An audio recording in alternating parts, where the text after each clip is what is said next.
Hi guys, sa video na ito ay tuturuan ko kayo kung paano nga ba mag 360 kickflip sa skateboard. Dahil may nag-comment sa atin na kung ano nga ba daw yung tips para magawa nila yung treplip nila. Kaya naman tara, panoorin nyo tong lahat guys.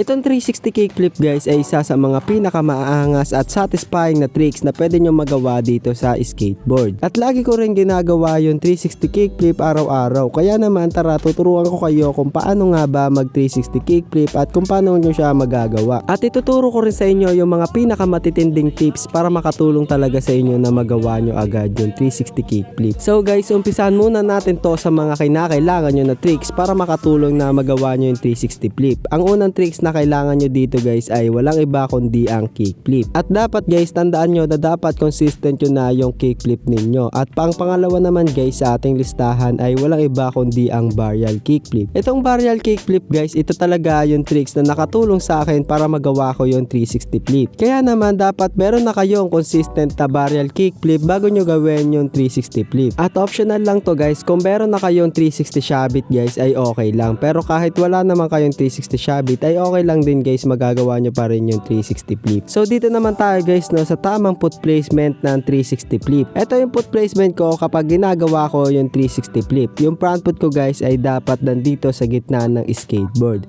Tapos medyo manipis lang guys, kagaya na ito. Para sa akin guys, ito yung wag nyong gagawin na foot placement sa treplip, yung parang kagaya lang sa kickflip, kasi mahihirapan pa kayo niyan dahil nga hindi nyo pa nagagawa yung 360 flip. Kaya naman dapat ganito lang yung front foot nyo guys. At sa back foot ko naman guys, nilalagay ko yung back foot ko dito sa may pinakagilid ng skateboard guys, sa may tail, nasa pinakakurba ng tail ng skateboard. At dapat medyo nakalabas yung toe ninyo sa may kurba ng tail ng skateboard. At ganito lang guys, kasimple yung foot placement ko kapag ginagawa ko yung 360 flip. Pwede nyo siyang gayahin guys. So ngayon ituturo ko sa inyo kung paano nyo mapapaikot yung 360 kickflip. So ito yung pinaka tips ko sa inyo para mapaikot nyo yung 360 flip, yung tamang pag-scoop. Hindi porket mas nakalabas yung toe ninyo sa gilid ng tail ng skateboard ay mas malakas na rin yung scoop ninyo. Diyan kayo nagkakamali. Dahil dito sa 360 kickflip guys ay dapat saktong-sakto lang yung toe natin dito sa pinaka-tail ng skateboard. At dapat guys, ito yung tatandaan ninyo. Dapat yung daliri natin ay parang nakagrip dito sa may kurba ng tail ng skateboard, kagaya nito. Para mapitik natin ng maayos yung tail ng skateboard at ma-scoop natin ito ng maganda. Tapos guys, ang gagawin naman ng front foot natin ay ipiplik lang natin ng bahagya yung gilid ng skateboard, kagaya nito, para umikot siya ng 360 flip. Ito naman guys yung tips ko sa inyo sa tamang pag-flick ng front foot ninyo. Para ma-flick nyo yung front foot ninyo, ang kailangan nyo munang gagawin dyan guys ay dapat i-scoop nyo muna ng matindi yung tail ng skateboard. At kapag na-scoop nyo na yung tail ng skateboard, ang gagawin nyo na lang dyan guys ay ipiplik nyo lang ng kaunti yung front foot ninyo, tapos dapat palabas, kagaya dito. Sa pag-flick naman na itong 360 flip guys ay hindi kailangan dito ng malakas na pag-flip at hindi rin masyado mahina, dapat sakto lang talaga. Tapos para nyong ibubukaka yung front foot ninyo, kagaya dito kung nakikita nyo naman. Para magawa nyo talaga yung 360 flip, kailangan nyo lang pagsamahin yung tamang pagpitik at tamang pag-scoop ng tail ng skateboard, tapos yung tamang pag-flip. Pagsamahin nyo lang yung tatlo na yun guys at magagawa nyo na yung 360 flip. Kaya naman guys, kapag napagsama-sama nyo na yan ay para kayong bubukaka sa ere nyan kapag gagawin nyo yung 360 flip. Tapos dapat mataas yung talon ninyo guys para magkaroon ng oras na umikot yung skateboard at masalo nyo ito. Ang tips ko lang sa inyo guys, kapag gagawin nyo yung 360 flip, dapat aandar kayo ng sobrang bagal sa skateboard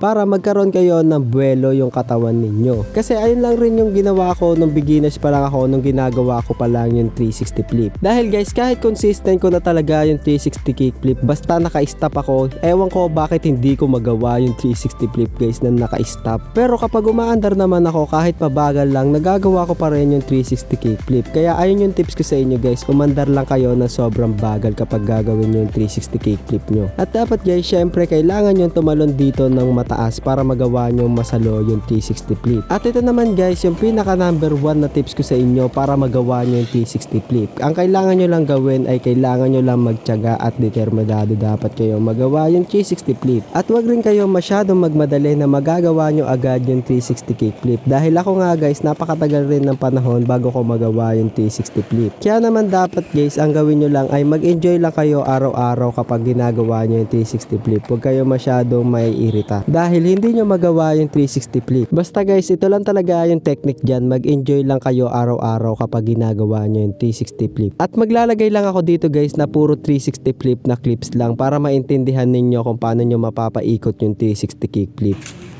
Ay na, kaya ayoko talaga kumakain ng pao eh. Alis, galing school.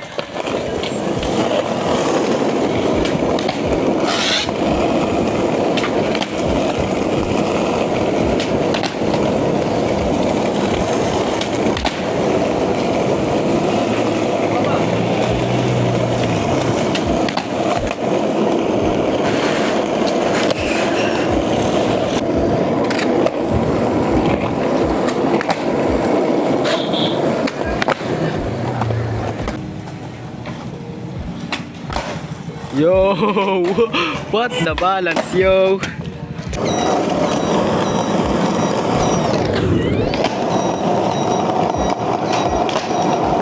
Dito na guys, magtatapos ang aking munting tutorial dito sa 360 flip. Sana ay naintindihan ninyo at nakatulong itong aking video para magawa nyo yung 360 kickflip ninyo. Yun lang, maraming salamat guys sa panonood ninyo. Bye bye! Kaya ayoko talaga kumakain ng pao eh. Ay alis, galing school. Ay galing bahay, magpapasok na ako. Ako na, tatay ako eh.